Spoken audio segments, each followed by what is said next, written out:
semuanya, kembali lagi bersama dengan Fanny di sini dalam channel YouTube aku, Make Your Book. Sini keracunin buku. Nah, teman-teman, di video kali ini aku akan membahas rangkuman buku bacaan aku selama bulan Juli 2002 atau July 2022 Wrap Up. Nah, di bulan Juli ini aku berhasil menamatkan 5 buku di mana menurut aku buku-buku yang aku baca ini semuanya bagus-bagus banget menurut aku ya. Dan aku berharap sih sebenarnya di bulan Juli ini aku bisa berhasil menamatkan 6 buku gitu. Kenapa? Karena kan bulan April itu kan aku cuma baca 4 buku aja kan, nggak sesuai dengan target bacaan aku bulanannya. Nah tapi ya udahlah ya, semoga di bulan Agustus nanti aku bisa menamatkan 6 buku. Dan bukunya apa aja? Tonton terus video ini sampai habis. Dan sebelum aku membahas video ini, aku mohon dukungan dari teman-teman semuanya untuk subscribe channel ini, like, dan juga share video ini jika kalian suka, supaya kedepannya aku bisa lebih semangat lagi untuk membuat konten-konten yang menarik dan bermanfaat untuk teman-teman semua dan bagi semakin banyak orang. Dan jangan lupa untuk nyalakan lonceng notifikasinya supaya kalian gak ketinggalan video terbaru dari aku. Terima kasih banyak! Nah teman-teman, buku pertama yang aku baca di bulan Juli 2022 adalah bukunya Tara, bukunya Capriska Primasari, Kasil Es dan Air Mancur yang Berdansa. Nah buku ini sebenarnya udah pernah aku baca di tahun 2018, cuma aku reread lagi karena aku kangen banget sama kisahnya Florence dan juga Vinter. Nah teman-teman, buku ini menceritakan tentang apa sih? Jadi buku ini tuh menceritakan kisah Florence di mana dia mengalami patah hati karena dia dicampakkan oleh mantannya. Dan pada akhirnya kedua orang tua Florence dan juga sahabatnya Florence itu berinisiatif untuk menjodohkan Florence dengan laki-laki pilihan orang tuanya Florence gitu. Nah tapi si Florence ini dia nggak suka dan dia nggak mau sama perjodohan-perjodohan kayak gitu. Dan akhirnya si Florence pun di hari dimana hari H dia mau diketemukan dengan pria itu, si Florence kabur. Dia kabur ke Honfleur. Dan ini tuh latar di tahun 1997 saat musim dingin di Prancis. Kayak, waduh kayaknya cantik banget gitu ya suasananya tuh di sana. Belum lagi Capriska kan yang nulis, jadi itu bakal aku suka banget ya pokoknya. Nah, si Florence ini pas dia kabur tuh menuju ke stasiun karena kan dia juga dikejar-kejar ya sama sahabatnya itu supaya si Florence tuh balik untuk ikutin perjodohan dari orang tuanya ini. Nah, si Florence itu kabur, terus dia itu terkenal suka menghancurkan tasnya gitu. Akhirnya tas si Florence dalam dia lari ke sana kemari sampai ke stasiun itu robek. Robek, dia bawa banyak barang kan. Udah, dia akhirnya coba masuk ke kereta api. Nah, di kereta api itu dia bertemu dengan Vinter. Nah, si Vinter itu dia kayak kasihan banget nih cewek ini. Akhirnya si Vinter itu dia ngasih lah tas apa ya? Dia tuh kayak bawa hadiah gitu. Hadiah yang dibawa Vinter itu adalah tas. Nah, karena si Vinter itu nggak bertemu dengan orang yang mau dia kasih hadiahnya itu, maka si Vinter ngasihlah tasnya itu ke si Florence. Karena si Vinter kasihan kan, si Florence tuh bawa banyak barang tapi dia nggak pakai tas gitu. Terus ternyata tas yang dikasih sama Vinter itu tas bermerek yang emang mahal banget. Dan akhirnya sebagai balas budinya si Florence pun mau membantu si Vinter ini. Apa bantuannya Florence? Yaitu si Vinter kan lagi butuh lagi butuh grup gitu kan, kayak semacam grup teater gitu untuk dia pertunjukan kepada Zima. Siapa Zima? Zima itu adalah seorang konduktor terkenal, cuman di umur 40-an dia udah pensiun. Kenapa? Karena dia ada penyakit yang serius gitu. Dan si Zima ini pengen Vinter untuk menampilkan sebuah acara teater gitu. Dan akhirnya si Florence pun ingin balas budi ke Vinter dan membantu Vinter untuk menampilkan sebuah penampilan untuk Zima. Nah, apa aja sih yang aku suka dari buku ini? Yang pertama, jelas banget covernya. Menurut aku covernya tuh bener-bener kayak cantik gitu loh sih. Tuh. Dan pokoknya bagus deh kalau menurut aku. Terus aku juga suka banget sama latar tempat dan waktunya, yaitu di Prancis pas lagi musim dingin. Terus di tahun 1997-an, pokoknya aku suka banget. Dan aku suka dengan suasana yang dibangun penulis, yaitu khasnya Capriska banget, yang heartwarming, yang sendu tapi manis gitu. Pokoknya yang kayak gitu deh ya pokoknya. Terus aku juga suka banget sama karakter tokohnya dibangun begitu kuat dan juga ada perkembangan karakter khususnya untuk tokoh Vinter. Wah, aku suka banget sama tokoh Vinter ini. Terus selanjutnya aku suka adalah plot twistnya. Kalian gak bakal nyangka, sumpah nih bener-bener romantis banget. Plot twistnya tuh kayak, wah gila. Pokoknya kalian harus baca buku ini. Terus aku juga suka banget sama endingnya. Endingnya tuh bener-bener romantis banget. Pokoknya suka banget deh. Terus selanjutnya aku juga suka sama extra part gitu loh. Extra part yang membahas kisah Vinter sebelum Vinter tuh bertemu dengan si Florence. Jadi di latarnya itu di Honfleur tahun 1982. Itu menggambarkan maksudnya menjelaskan kepada pembaca kenapa Vinter tuh bisa jadi sosok yang seperti saat dia bertemu dengan Florence. Orangnya tuh kayak sendu banget, kayak kurang ceria gitu, kayak ada masalah berat banget, dan ternyata emang masalah dia berat banget guys, dan itu tuh bener-bener sedih banget di part itu. Terus aku juga suka banget karena di buku ini tuh banyak banget ngebahas soal seni gitu, terutama seni ukir, seni teater, juga kayak musik-musik, khususnya musik-musik klasik. Pokoknya ini oke banget, dan buku ini aku kasih bintang 5. Aku suka banget sama buku ini dan aku rekomen buat teman-teman semua yang mau baca buku ini, yang suka cerita-cerita romance, yang ceritanya sendu tapi heartwarming, terus yang bawa-bawa hal-hal yang berbau seni deh. Pokoknya aku rekomen kalian untuk baca buku ini. Nah teman-teman, buku kedua yang aku baca di bulan Juli 2022 adalah Tara, buku Big Girls Don't Cry karya Lisa Konita. Nah buku ini adalah buku yang berisikan refleksi pengalaman hidup penulis dan juga pelajaran-pelajaran kehidupan yang dapat penulis yang bisa sangat menginspirasi kita. Dan buku ini tuh diawali dengan kalimat seperti ini. Tunggu bentar ya, aku ini dulu. Duh, mana nih geng? Nih kalian lihat deh. Depannya awal tuh kayak gini. Tuh, kan. Pokoknya tulisannya nih, kalau tadi nggak kelihatan. Once upon a time, there lived a beautiful girl. Finally, Prince Charming saved the girl, and they lived happily ever after the end. Sumpah itu tuh bukan sesuatu yang asing ya buat kita para cewek-cewek, terutama yang suka didongengin kisah-kisah princess yang cantik, yang hidupnya mungkin awalnya susah, terus dia ketemu sama Prince Charming, terus akhirnya mereka menikah dan hidup bahagia selamanya. Terus itu tuh masa lalu kita tuh masih kecil gitu kan, diceritain kisah-kisah dongeng princess-princessan. Terus pas udah gedenya disuguhkan dengan drama-drama romantis kayak drama Korea, drama Cina. Pokoknya yang bikin kita tuh semakin banyak halunya. Tapi kehidupan itu nggak seindah itu dan nggak semulus itu. Dan happy ending setiap orang juga berbeda-beda. Dan di buku ini tuh yang aku suka banyak banget loh ilustrasinya. Dan selain ilustrasinya juga kita juga banyak mendapatkan pelajaran kehidupan yang dibagikan sama si penulisnya, yaitu Kak Lisa Konita. Aku punya 3 pelajaran kehidupan yang aku ambil dari kisahnya Kak Lisa Konita ini.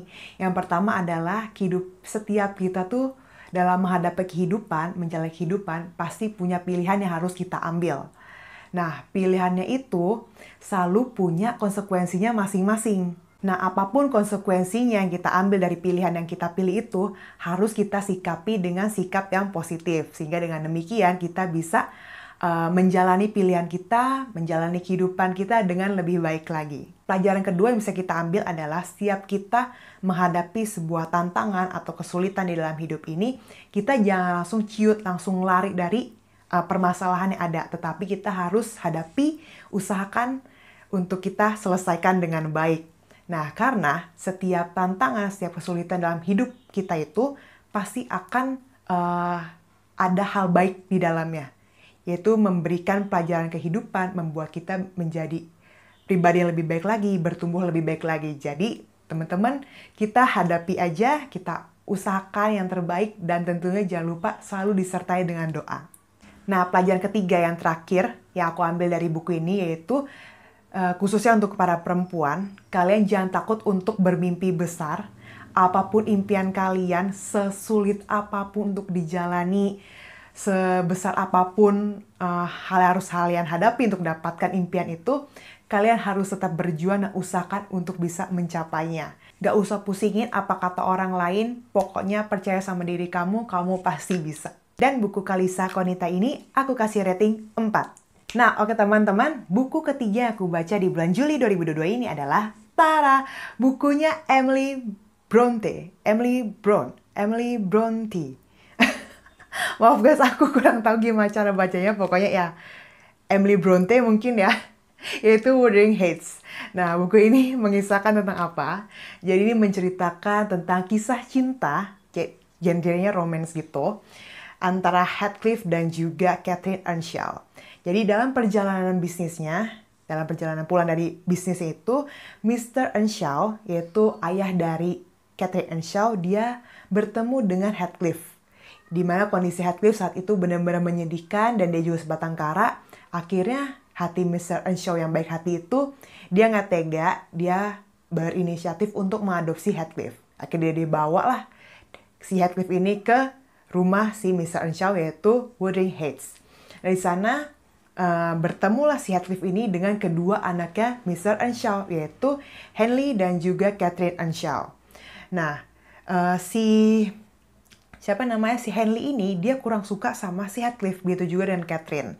Tapi berbeda dengan Catherine, akhirnya Catherine pun seiring berjalannya waktu, seiring dengan pertumbuhan mereka, Catherine pun akhirnya dekat dengan Heathcliff dan keduanya muncul benih-benih cinta. Tapi tidak dengan Henley. Henley itu benar-benar benci banget sama si Heathcliff. Kenapa? Karena papanya itu, yaitu Mr. Earnshaw, dia selalu membela Heathcliff gitu loh. Karena merasa kasihan banget. Ada abang tahu. Kalian mau beli tahu nggak? Tahu bulat. Udah. Fokus ya, jangan fokus sama tahu bulat, kita fokus sama buku ini nih. Soalnya aku mau racunin kalian sama buku ini. Nah, ini kita lanjut ya. Nah, si siapa? Aku gak konsen guys jadinya. Udah. Nih, si Henley ini, dia benci banget sama si Heathcliff karena papanya itu Mr. Earnshaw tuh selalu ngebela si Heathcliff dibandingin si Henley sebagai anak kandungnya sendiri. Nah, suatu ketika, Mr. Earnshaw akhirnya dia meninggal karena sakit yang ia derita. Setelah itu, si Henley mulai berkuasa. Dia menyiksa si Heathcliff, baik secara verbal maupun secara langsung dia pukulin segala macam. Pokoknya benar-benar parah banget. Dan aku kasihan banget sama Heathcliff pas ini.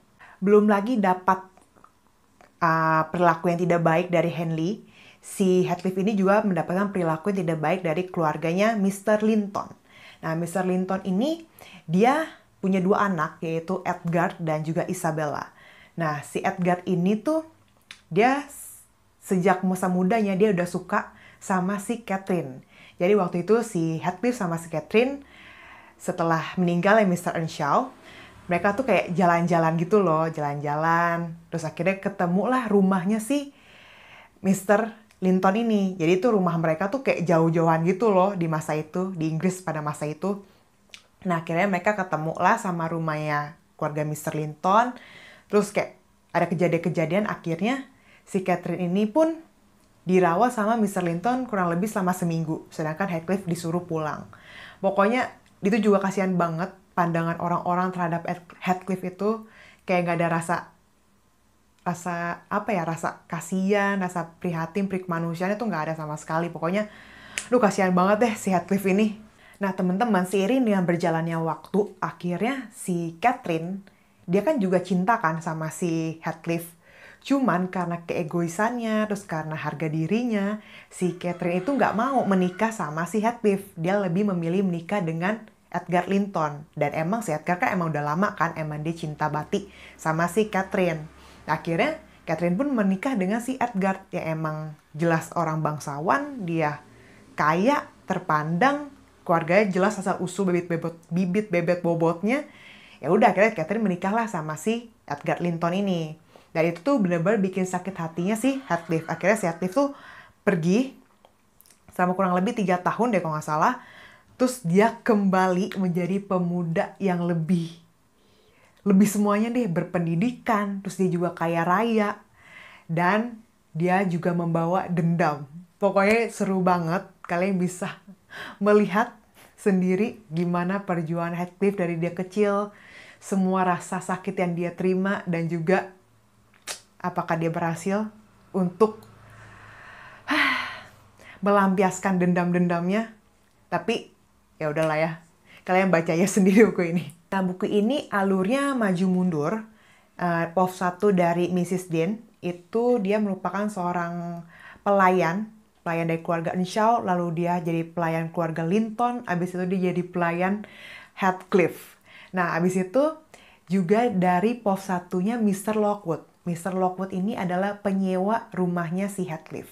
Latar tempatnya di Inggris, terutama di dua rumah, yaitu rumah keluarganya Earnshaw di Wuthering Heights dan juga rumah keluarga Linton di Cross Grange.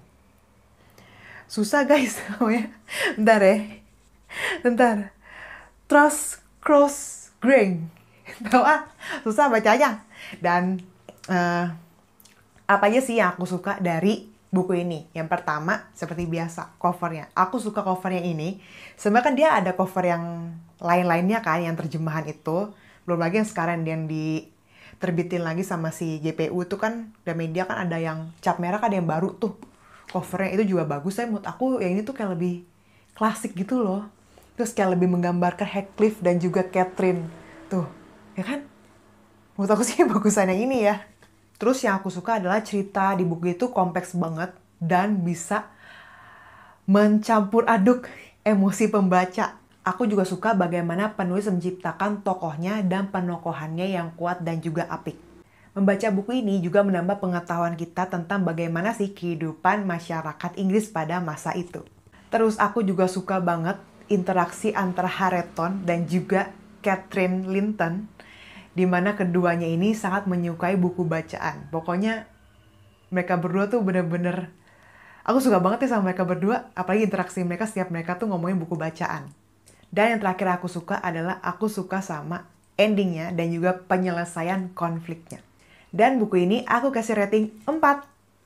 Nah teman-teman, buku selanjutnya yaitu buku keempat yang aku baca di bulan Juli 2022 adalah Tara, bukunya Morgan Matson, Second Chance Summer atau kesempatan kedua.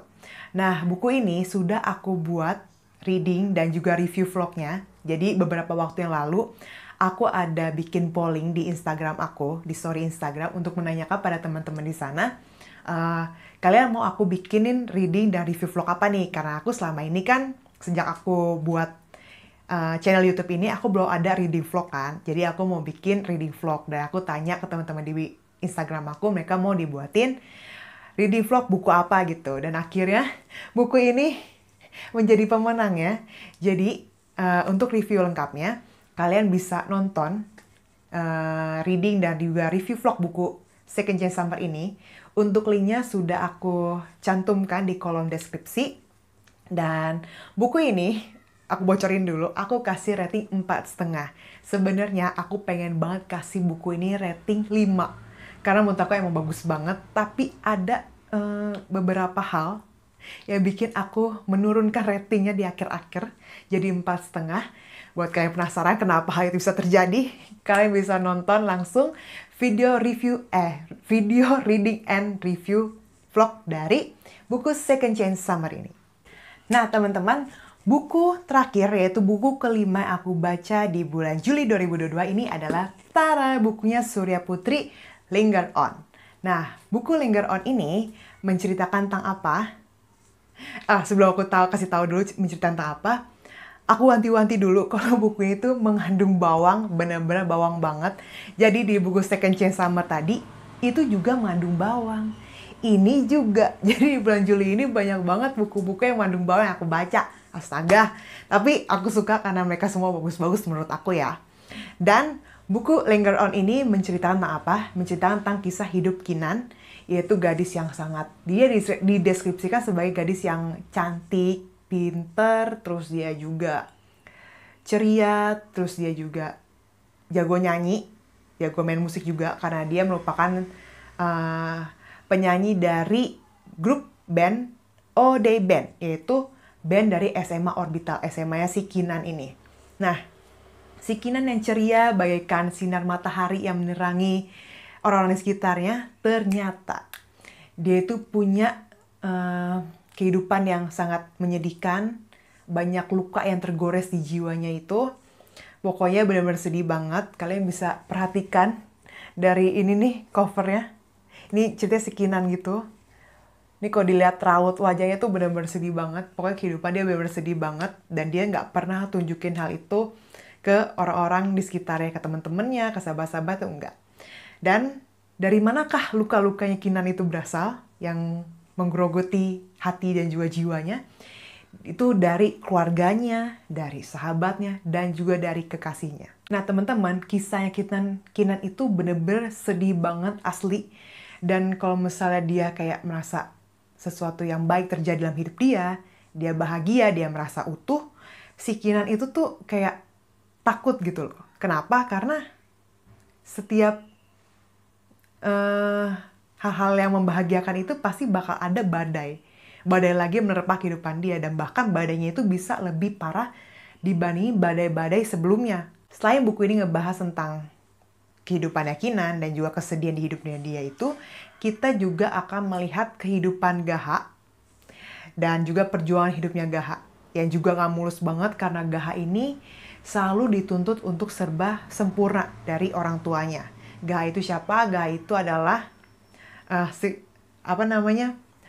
kapten basket SMA Orbital. Dia ganteng, dia jago main basket, pokoknya bener-bener perfect. Dan si Gaha itu tuh udah lama disukai sama Kinan. Jadi Kinan tuh secret admirer-nya si Gaha udah lama dari kelas 10. Tapi Gaha tuh belum tahu sampai kelas 12. Dan pokoknya selain kehidupan Kinan yang menyedihkan, kehidupan Gaha juga gak kalah menyedihkannya. Jadi bagaimana kisah hidup Kinan? Bagaimana Kinan bisa bertahan untuk menghadapi setiap luka dari orang-orang sekitarnya, dan bagaimana Gaha berjuang hidup? Kalian harus baca buku ini. Nah, hal apa sih yang aku suka dari buku Linger On ini? Yang pertama adalah cover bukunya yang cantik menurut aku. Dia tuh simple, tapi kayak cantik gitu loh. Terus banyak bunga-bunganya, emang aku suka bunga-bunga kan. Jadi kalau cover ada bunga-bunganya tuh kayak menambah kesan cantik di mata aku. Terus belakangnya juga tuh bunga-bunga gitu. Kayak simple ya, tapi cakep gitu loh. Terus aku juga suka sama ininya, bookmarknya. Nih, bookmarknya. Tuh, tuh. Kelihatan nggak ya? Nih. Bagus ya. Aku suka deh pokoknya. Terus selanjutnya aku suka adalah, aku suka bagaimana penulis membangun suasana bagi pembaca untuk roller coaster setiap ngikutin kisah hidupnya si Kinan ini. Aku juga suka banget sama interaksi Kinan dengan ketiga sahabatnya, yaitu rekan-rekan satu bandnya, Nigel, Radi, dan juga Derry. Pokoknya aku suka banget dari semua orang-orang, spoiler dikit ya, cuma mereka bertiga dong yang selalu ada buat Kinan. Pokoknya persahabatan mereka mantep banget deh. Aku juga suka dengan kisah cintanya Kinan dan juga Gaha. Kisah cintanya itu lambat tapi pasti. Abis itu manis, abis itu pahit, abis itu manis, abis itu bawang. Kalau kalian penasaran gimana kisah cinta yang seperti itu, kalian wajib baca buku ini. Terus yang aku suka adalah buku ini punya extra part-nya. Jadi kita sebagai pembaca bisa mengetahui apa yang sebenarnya atau apa yang kemudian terjadi dengan Gaha setelah semuanya berakhir. Sumpah extra part-nya ini lebih bawang lagi dibandingin sama cerita-cerita yang di depannya. Terus yang aku suka lainnya adalah konfliknya benar-benar apik banget, dan aku suka gimana penulis bisa membuat pembaca tuh jatuh cinta sama beberapa tokoh dan juga benar-benar benci, kesel, marah sama beberapa tokoh lainnya. Dan buku ini aku kasih rating 4. Nah teman-teman, ini dia kelima buku yang aku baca di bulan Juli 2022, dan hampir semuanya ini mengandung bawang, mulai dari Linger On, terus Second Chance Summer, Wuthering Heights juga mengandung bawang juga, terus Kastil Es dan Air Mancur Berdansa juga. Pokoknya bulan Juli ini penuh dengan bawang. Nah teman-teman, aku juga akan post review lengkapnya di Instagram aku, kalian tungguin aja. Karena beberapa udah aku post, yaitu Linger On dan juga Pickles Don't Cry. Dan aku mau ucapin terima kasih banyak buat teman-teman semuanya yang udah nonton video ini dan sudah mendukung aku. Sampai jumpa lagi di video aku selanjutnya. Tuhan memberkati. Bye-bye!